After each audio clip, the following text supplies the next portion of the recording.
This podcast is proud to be part of the TalkSport Fan Network. TalkSport. Powered by fans. Danilo's free, and it goes to Gibbs wide.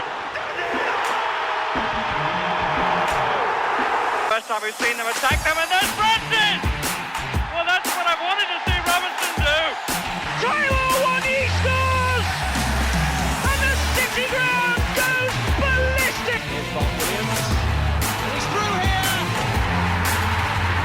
And in the end, Forest will say it doesn't matter how you play as long as you win it.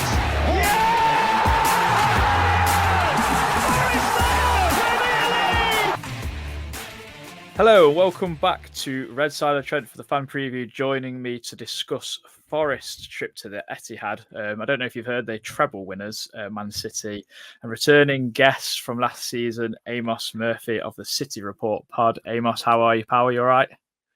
Can I just have that introduction again? What winners? The treble winners, yeah. Well, we can't sing Champions of Europe at you this time. I think it'll be like, oh, we've won it twice, and I think that will probably be the chant, won't it? Which is boring and horrible and cringy. But you good, mate? Yeah, I'm all good. It's been a whirlwind couple of months, as you can imagine.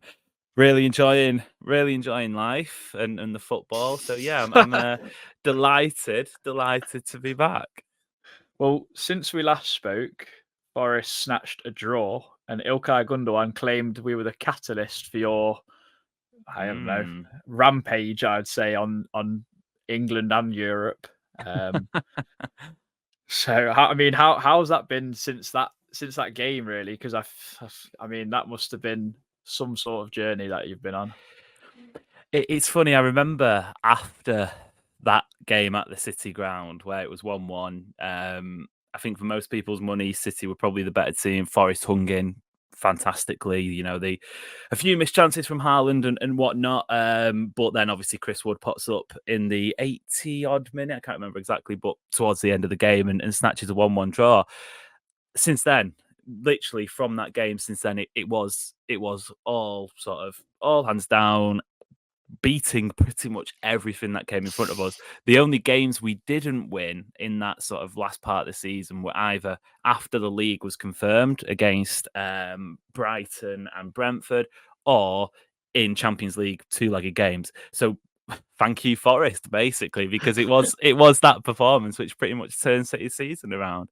I mean, are you old enough to remember when you was a yo-yo team playing the likes of like Gillingham? Absolutely, yeah. I mean, that's one of the, and I mean, I'm reminiscing now from the last couple of months. It's been, as I'm sure any listener can imagine, a sort of like a very emotional couple of months. But that was one of the things you were thinking of as City were lifting the trophies and whatnot. And of course, big clubs win big trophies, and that's great. But I think for City, especially fans of a certain era, it was great to have that moment because of what happened before. And not to say that it wouldn't have been as rewarding if you hadn't have, you know, if you were, I don't know, for example, a Barcelona, Real Madrid, Man United fan who have been successful in the past.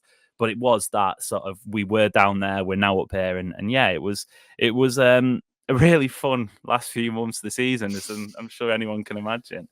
I mean, me and my friends were cheering City on in the Champions League final because we're not those supporters that want other teams from other countries to win. And I mean, unless it was like maybe Liverpool or Man United, then that was a thing. But I mean, it's such a good achievement. I mean, the second English team to have done it after obviously your rivals. I mean, you can't really put much past Pep Guardiola in a lot of that, really. But he's some sort of psychopath, isn't he? Because he's clearly not stopped at all, because you've won all 5 games of the season so far. You say that, but he's been missing for 2. He had back surgery. Yeah, so I guess he has had a tiny little break in more ways than one. But yeah, it's interesting because obviously you do well near enough win everything available to you in football. You have the perfect season. You go off into the summer and you're like, I never want football to start again. And then that genuinely for a couple of weeks, that's where my head was at. Like, how do you top this? How in a couple of weeks' time do we go back to caring about games against Fulham or Burnley or whoever it might be? But I think as soon as I'd say it's probably in the first Premier League game of the season, and then we had the Super Cup as well, which was obviously another chance to win another trophy. But as soon as those games kept rolling around, you're like, okay, suddenly, this is where it comes back, and that's only as a supporter. So I can imagine as the manager, as the players, they do have that appetite, which is it's remarkable to see. I think at West Ham over the weekend, when obviously we went behind and then came back and won, just seeing the elation on the players' faces. That's a game against West Ham in middle of September, 5 games into the season, and they were delighted. So I think that sort of shows you everything you need to know, at least at this point, where their hunger and their appetite's at. I mean, it just goes to show you how good Guardiola is, because you've just reminded me. I mean, they've missed 2 games, but I met a Forest fan, an old boy at Chelsea away, and he told me a story there. He was having a pint with Clough with like 10, and then like 10 minutes before kickoff, he was like, Peter Taylor popped his head around the corner. He said, "Oh, are you having another one, Brian?" He says, "Yeah." And he said, and then this bloke I met, he was like, "Are you sure? Like, shouldn't you go speak out?" He goes, "Oh, they know what to do," and they won 3-1 or something. I was like, that. I mean, Guardiola could quite easily do that. I know he's not that type of person because he's so passionate and so. Yeah, it sounds very much like Brian Clough, to be honest. But yeah, my next point was about your transfer dealings. Obviously, Gundogan, Laporte, Mahrez, Palmer, and if you want to say Cancelo to an extent, are your major departures, should I say? And Gvardiol, Kovacic, Doku, and Mateus Nunes coming in. Has anything else had to change to bed them sort of players in, and obviously the outgoings? Would you say? It was a really interesting summer. Probably a summer more interesting than most people thought at full time in Istanbul after the Inter Milan game. It felt like City were going to maybe lose 1 or 2 players. That happens every summer. But most importantly, or the biggest thing to note, is that City's business, relatively speaking, is completed before the Premier League season starts. City usually have their incomings in. There's a couple of outgoings, and most of the time, to be honest, they're academy players who are leaving the club. So to go back to it, obviously Doku signed in the last week of the window. Nunes officially over the line on deadline day. Gvardiol didn't join until the day before the Community Shield, and obviously Kovacic was really early on. It was a bit of a tumultuous summer, and quite a lot of City supporters were having concerns about, what is this change in tact about? But I think it goes back to the fact that you win the treble, and obviously the season was pushed back a little bit because of the World Cup. So after the celebrations, I think it was the 15th of June before they went off on holiday, 2 weeks on holiday, etc., before they come back into pre-season training. Everything's pushed along a little bit, and there's always going to be, weirdly enough, some would say City were in a transition year last year, and the success was just a culmination of what happened. The sort of siege mentality, Premier League charges, etc., as everyone knows about, and they just were riding the crest of the wave. Obviously, a very good team, but that transition has obviously carried over to this year as well. Gundogan, the captain, he's gone off to Barcelona on a free transfer. Laporte, obviously replaced by Gvardiol. Cancelo, who was the root of many problems last year in terms of dressing room attitude and reportedly actually starting fights. So you can imagine the sort of influence he was having. But I think it's been a positive summer, and it 100% has been a positive summer. City haven't lost the game so far, but the players that have come in, weirdly enough, have bedded in immediately. Mateus Nunes in the Champions League, I think he completed 90 passes or something like that. Jeremy Doku obviously scored on his against West Ham and has made an immediate impact as well. So it's been a weird summer, but overall a strong one. Yeah, I mean, Joe's a City supporter, and obviously you go every week or every opportunity you get. Do when you watch the team kind of unfold of what Pep Guardiola has conjured up? I don't know if he's playing too much Football Manager or FIFA or what in his heyday sort of thing to come up with half the stuff that he does in real life. But do you ever get like confused about all these inverted wingers and wing backs and all? Like, where the chuff is everyone playing? Do you know what I mean? But like, it must be great to watch. It's fascinating to watch, and I think a lot of people give City the tag, or neutrals give City the tag, that they're a boring team to watch, and I totally understand why people would say that. City aren't winning games 5-3. They're not blitzing past opponents every week 7-0. In that last season's run towards the end of the season, there was a lot of 1-0, 2-0, 2-1, etc. And it was built on defensive attributes. This season has been fascinating because with the injury to John Stones, and he's not played in the Premier League or Champions League either this season, City have almost had to reinvent themselves again. And Kyle Walker's come back into the fold as a starter and a captain, and he's been playing a weird sort of like wing back is probably the most conventional term to describe it.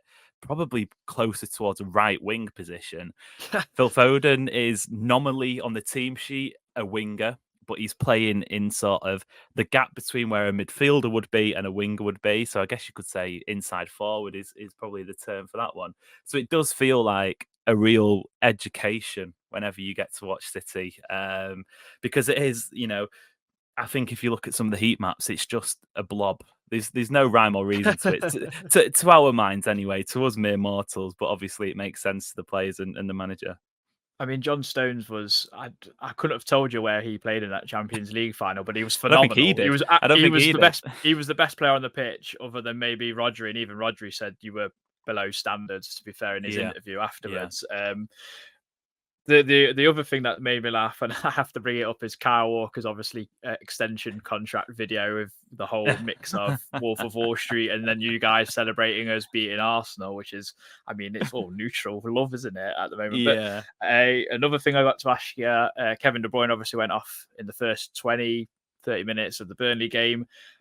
Has his injury been a blessing in disguise in a little way, because it gave the license to Phil Foden to maybe fulfill that role a little bit more and actually have more of a impact and more of a run of games for himself?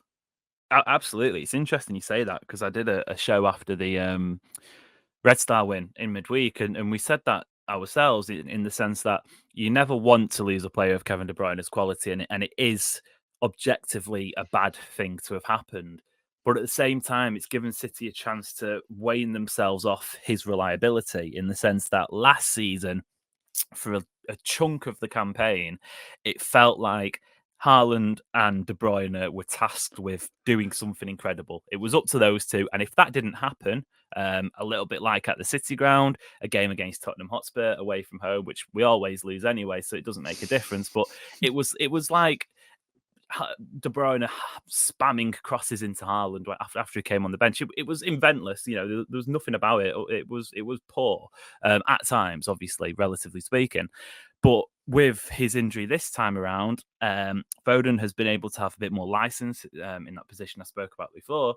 But also Julian Alvarez, who has had quietly probably the best start of any player in the Premier League. I mean, you might say Tayo Awoni's got a shout for that, and he absolutely does it. And I would love to speak about him as well, because I remember last year on the show you asked me what he would be like, and I probably prematurely put my stocks in him, and it maybe didn't pay off as much last year, but he's certainly hit the ground running this time around. But going back to it, Julian Alvarez has had an amazing start. Some of his numbers are incredible, and he's playing a different role as well. So I would say blessing in disguise. I would probably not put my name to those words, just in case they come for me. But I think you're onto something there. I think it is definitely it's definitely helped in some capacity. Well, if you listen or hear James Lawrence Alcott's The Ripple Effect, I think Kevin De Bruyne's injury is a nice ripple effect for some City players that kind of on the fringes. Because a lot of the time, people are like, oh, is Foden a 10? Is he a winger? Gareth Southgate doesn't seem to think he's a 10, though he scored in that position against Scotland. Idiot. I have noticed Julian Alvarez, because he's on my sheet, Amos. How good is he? Because that finish, I mean, as we're recording, City played last night against Red Star. His first goal was sensational in some respects. If you like it from a techie point of view, I mean, that was sublime skill. But also, what a first year he had at City. Won the treble, won the World Cup. Ballon d'Or, give it to him. It's weird, isn't it? That the conversation seems to be Messi versus Haaland. But like you say, Julian Alvarez had not nearly as big an impact, but he certainly had an impact in both of those achievements. So, he does have a very valid Ballon d'Or outside shot nonetheless. But yeah, that goal is I mean, it's pure power league, really, isn't it? Five-a-side, just skipping past the goalkeeper when you're allowed in the box, to be said. But just the presence of mind, it was so casual, and that's what he brings. He's a workhorse, and I think it's an easy comparison to make because of the nationality, but there's a lot of Sergio Aguero there, and there's also a lot of Carlos Tevez there as well. He's almost like the love child of both of them amalgamated into one sort of really, really good football player. And it's interesting that there's a few supporters who are questioning his validity in that role, or maybe before the international break, there was a performance against Fulham where he scored. Nonetheless, but there's some people saying, no, is he best suited to playing in a deeper role? I think he's wonderful. I think he's genuinely wonderful. His off the ball work is it's quite scary, and his lung capacity seems to be unlimited. He was part of that crew who played in Bolivia over the international break at like 75,000 feet above sea level or whatever it is, and he came back against West Ham and played near enough the full 90 minutes. He played near enough the full 90 minutes against Red Star, turned the game on its head. So yeah, he's a joy, a really sort of really amazing, wonderful footballer to watch. I mean, I don't obviously follow City every day like you do, but he seems like the character that kind of gets on with it as well. Like you kind of come in as a striker from River Plate, and then has played out wide, played in the 10, played as a striker as well. It seems like he can do a fair few different roles, and he just gets on with it and is still effective, which is obviously very good for City when you've got not a massive. I actually don't think City have got a huge squad. It's more very compact with a lot of youngsters like Oscar Bob coming in and people like that. But I did want to ask you something, and I mean, I'm probably going to get a biased answer out of you, but I think Rodri is the best centre defensive midfielder of all time. Would you agree or disagree? Because I had someone ask me about Busquets, and I just said Busquets doesn't do half of what Rodri can do. It's interesting. I subscribe to that school of thought as well, and I said a couple of weeks ago that Rodri is the first holding midfielder since Busquets to totally reinvent what that position does. Because I think you have two sort of styles, and maybe that's a bit arbitrary in terms of, it's not a binary yes and no in this conversation, but you tend to have the Casemiro style of holding midfielder who will break up play and then offload the ball to one of his midfield partners. Whereas with Rodri, and I'd throw Declan Rice in that sort of style as well, and there's a couple more across European football, they can win the ball back and they do that job expertly. But when you give them the ball as well, it's like having a creative midfielder in your team. So they do this hybrid role of what a traditional CDM would do, and then what this new wave that Rodri seems to be inventing himself. And I think at the moment, across European football, Jude Bellingham's the only man who you could really say is rivaling him as the tag of the best midfielder right now in world football. Perhaps even the best player, because I'm not sure there's many in Europe who have started the season so strongly and are having such an impact week on, week out. Yeah, I mean, I love the whole tuck in his shirt kind of just gets on with it. He's just I mean, people use the whole Rolls Royce thing a bit over the top, but he is like, I don't know, he's better than a Rolls Royce. That's all. He's a cruise ship is what I like to say. He's phenomenal. I love him. Like I hope Ibrahim Sangare doesn't get starstruck on Saturday when they play against him. So I kind of follow that mold in terms, because he kind of looks like he could be that player. We're yet to see. I mean, it was a shaky debut, mixed debut on Monday night, as I will get onto when I come onto your show. But I don't want to ask about Guardiola. I think he's stated that this will be his last couple of seasons. Correct me if I'm wrong, last couple of seasons, and then he's going to finish up. Like, what direction do you think City are going to go in? Because I've said this in previous things that once Guardiola goes, I think it will change the Premier League massively, because I don't think City will be as dominant as they are right now. I think he's the GOAT for me. Yeah, I mean, one look at Chelsea, one look at Manchester United, maybe even Liverpool to a degree for the opposite effect. But I think every club in the Premier League to different degrees has amazing footballers. There is talent throughout the leagues. And this may be controversial, but I don't think the gap between City's players and whoever is at the bottom of the, well, maybe Luton or, those teams who've come up are a little bit, the quality drops off a little bit there. But say the top half, for example, I don't think the quality between team and team and team is that big. There's obviously improvements as you go up the team. A lot of it comes from the manager, and City don't win a trophy last season without the manager, because halfway through the season he gets rid of Cancelo, he puts Nathan Ake playing as a left back, John Stones starts playing in midfield. No other manager, I don't think anyway, no other manager comes up with that solution.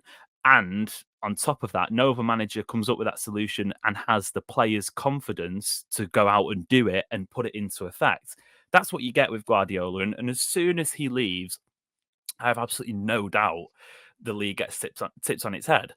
Obviously, City will still have the money. They will still have good players. They will still be able to attract good players.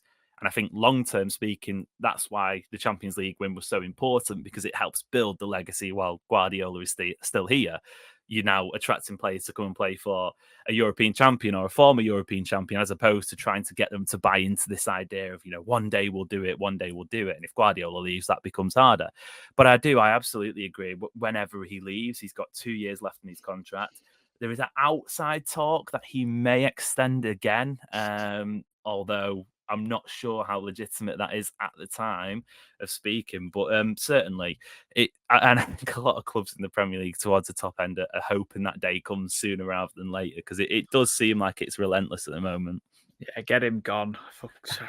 Yeah.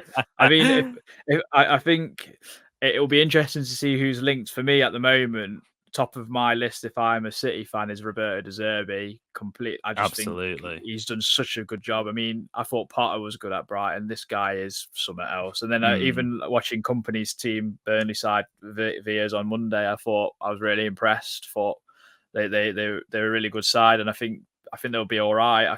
I think they'll still scrap at the bottom, but that's another podcast in itself. Who you kind of looking at to maybe fulfill that role? De Zerbi's a massive shout, and actually going back to his Sassuolo days before he went to Shakhtar, and obviously it's weird because he went to Shakhtar, and that felt like for anyone who backwards move football, yeah, especially he was going over to a Ukrainian league, and obviously what happened in Ukraine was horrifying, but you only really get to see, and Mudrik's a perfect example from a player point of view. You only get to see them in the Champions League, and that's probably 3 games a season or 6 games a season. Sorry. So yeah, it felt like a bit of a weird move.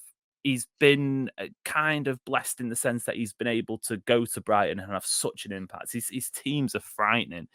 We've got him in a couple of weeks' time, and it's going to be a real ding-dong battle. One of his first games as Brighton manager was at City, and City won 3-1, but it was absolutely nowhere near the scoreline didn't reflect it at all. So De Zerbi's one of them. The usual big hitters. It depends what sort of period City want. Do they want to go down the project route again and have a manager for the next 6-7 years, or do they maybe need somebody to come in and fill that gap? Maybe not this person, but a Carlo Ancelotti type of sort of experience at the top level, just to maintain the success and get a little bit out of the players who are still there, and then maybe look for a Company, a De Zerbi if they've had a bit more time. I think it really depends on where City are at the moment in time. But yeah, De Zerbi, he's a frightening manager, and I would really love to see him. Really love to see him at City one day, maybe. Yeah, definitely. Let's get into the game. Obviously, without I'm dreading. Other than the obvious, which is obviously possession, high pressing football. What can Forest expect from this City side that has had a fair few personal changes? I mean, is Jack Grealish injured? Because I've not seen much of him. I believe he may well be. I mean, I'd said on our show yesterday that Jeremy Doku, as far as I'm concerned, frightens the life out of me. He played against us in a friendly and looked incredible in that game for Rennes. So, I mean, I suppose he's the big one as well as the obvious candidates. Doku, man. He came on yesterday. He replaced the injured Bernardo Silva, and that's a completely different topic since his injuries at the moment. But he came Bernardo on. Silva's injured, brilliant. yeah, there's another one for you. There's about 4 or 5. He came on, and there's a screenshot on Twitter somewhere. within 1 minute of being on the pitch, he'd completed one dribble, and it's someone saying, "Oh, he's addicted to dribbling and he's addicted to skilling plays," and it does feel like that. Whenever he gets the ball, his first thought is, "How can I progress it?" Which is something that City haven't really had, and something that maybe most people wouldn't associate City's attack with. And it does lead to giving the ball away. The goal City conceded against West Ham came from him being pressurised, and he took a bad touch. They go down the other end. Ward-Prowse scores, but it's going to be a long day for the fullbacks. I think if Doku starts, because he is relentless with it, and he's got bags of energy, and he's rapid too. He's one of the quickest. He's got some of the quickest feet I can ever remember a City attacker having. It's bamboozling, and that's just from the terraces. God knows what it's like when you're coming up against him 1v1. Who out the City ranks do you think hasn't shown up yet in the first 5 games, and you're kind of thinking, well, come on now, it's about time you got going?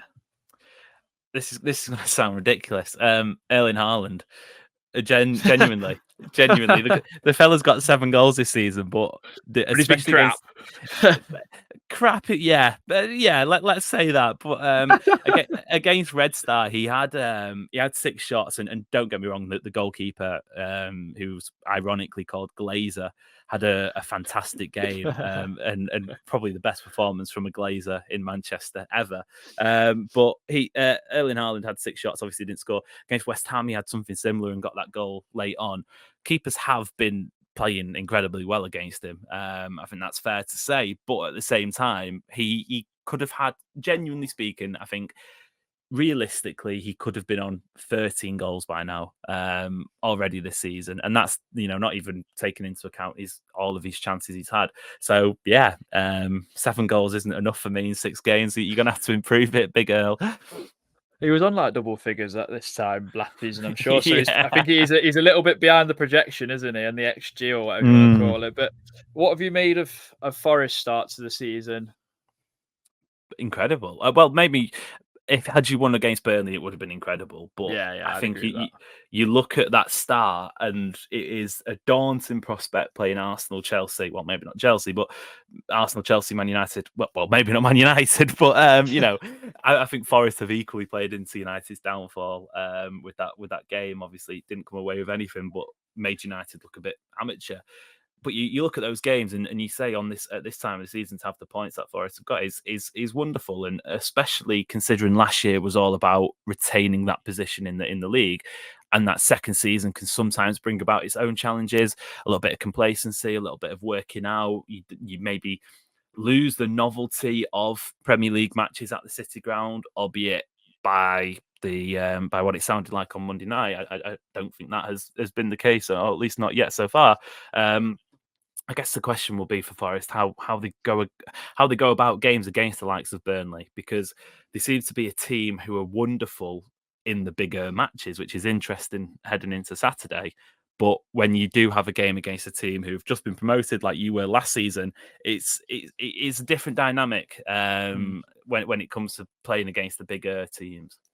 I think we very much like the underdog tag rather than being the favourite, and I think that kind of showed against Sheffield United and Burnley, and then obviously the rest of the games we've looked, I wouldn't say comfortable, because it's been very much on the counter attack, but it's been like, oh well, we're not expected to win, so we're a bit more relaxed, and we can kind of get into a bit more of a rhythm. I'm sure it'll come up trumps. We've had to change a lot again this summer. Obviously, it's never boring at Forest. But who do you see as the major threats, and where can we get? Where's like a weakness we might be able to get at City in their armour?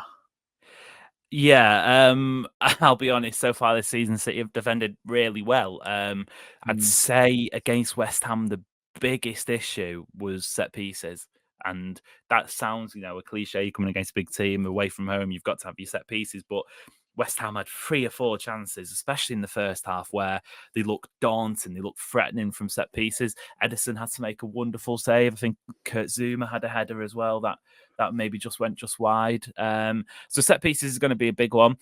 I would say in terms of the goalkeeper as well against Erling Haaland, he's had 2 matches now where he's had about 75 chances and scored 1 goal. So I can imagine him going to sleep the night before, feeling hungry for goals, and looking to add to his tally. So I think it's always going to be a tough afternoon when any team visits the Etihad Stadium, especially the form City have started in. But we saw against Brentford last year, we saw against Everton at the Etihad as well. It does happen. No team is perfect and no team is able to continue that form throughout a 50-game season. There will be lapses in concentration. City's injuries are something to watch. A game in midweek, albeit, not the most testing of matches against Red Star, but it's still an extra 90 minutes in the legs. It'll be interesting to see how they react to that and what the fitness levels are like, because I do expect it to be, well, it's going to be a weaker team because there's 3 or 4 key players out. So there will be opportunities. I'm absolutely certain of that. Are you looking forward to Tyrell when you finally make an appearance against City? Because he didn't play in either of the games last year. It would be. I'll have to go back and find the clip where I start bigging him up, because it will be fantastic, won't it? About 10 minutes in, down the opposite end of the stadium to the away fans, unless obviously you win the toss and flip it round, to see Tayo Awoniyi wheeling off in celebration, having spent the last 2 years of my life bigging this fella up from his Union Berlin days, and yeah, I mean, I genuinely speaking, I'm delighted for him. He's had a difficult career going before Union Berlin. He found form there. And obviously earned him a move to the Premier League. And last season, I think was difficult for him at times, but it was always going to be the case for most Forest players when you have such a big turnaround. And I guess that's one of the things I've found most interesting about Forest so far this season, is finding that balance and finding that rhythm. Granted, there's been plenty of new arrivals this year as well, but at the same time, it helps when you have the familiarity of the same players in the starting 11, or at least some of the same players in the starting 11 week in, week out. So yeah, Tayo Awoniyi, get your bets on, because he's a guaranteed scorer if my luck's anything to go by. Yeah, I mean, he's not the cleanest of strikers of the ball or anything, but he just seems to be right place, right time, bundle ability, and I love that. Can I get a lineup prediction from you, Amos? Yeah, I mean, anyone's guess really, but I yeah, think it is. That's why I never put City players in my fantasy team apart from Haaland, because it's just Pep in his tinkering ways. Yeah, Ederson and Haaland, I think, are the 2 guaranteed players. It's kind of you looking at picking from 13, 14 players, because Grealish is out, Kovacic might be back, but he's probably going to be out. Bernardo Silva is out, John Stones is out, and like you say, City don't have a massive squad. So Ederson, I would go. Gvardiol comes back in at left centre back, Diaz and Akanji, I reckon, with Walker on the other side. Rodri, he's as good of a sort of a him and Ruben Diaz, aren't they? Yeah, they're the 2 main guys back there. Just moving it up the pitch a bit, then Doku, Foden, Haaland, Alvarez, yes, but I wouldn't be surprised if he doesn't play, because he's played a lot of football. So that leaves a midfielder, and I'll go Matthias Nunes. He had a really good start against Red Star. He played really well. So Ederson, Walker, Diaz, Akanji, Gvardiol, Rodri, Nunes, Alvarez, Doku, Haaland, Phil Foden.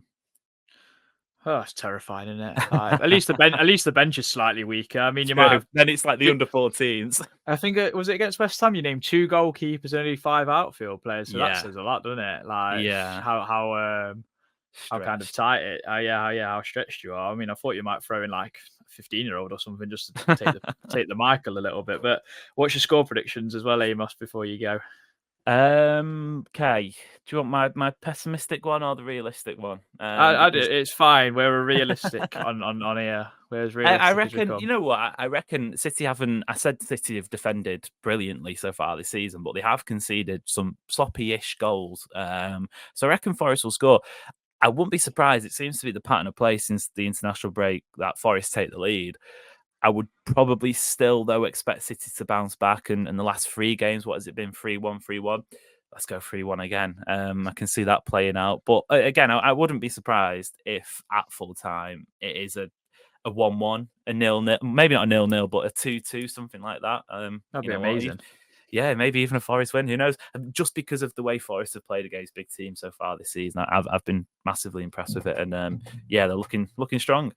And we helped you win the league last year. Let's put it all out there. Absolutely. We tried to help Arsenal. They didn't want the help. We helped City instead. Where can people find the podcast, Amos? Of course, City Report Podcast. You and I are going to be doing a similar style episode, so that will be out on the City Report channel this week. At City Report Pod on social media. I'm at Amos Murphy _ if you want to hurl any abuse. But hopefully, I think that was pretty amicable. I think we did a good job there. I think you were a fan favourite last year, Amos, because you've humble. Oh, fantastic. There's no point in gloating, because that'd be boring as a City fan, wouldn't it? True. Absolutely. Thank you very much. And, well, you don't need luck. It's City, innit? But thank you very much for joining us again. Absolute pleasure anytime.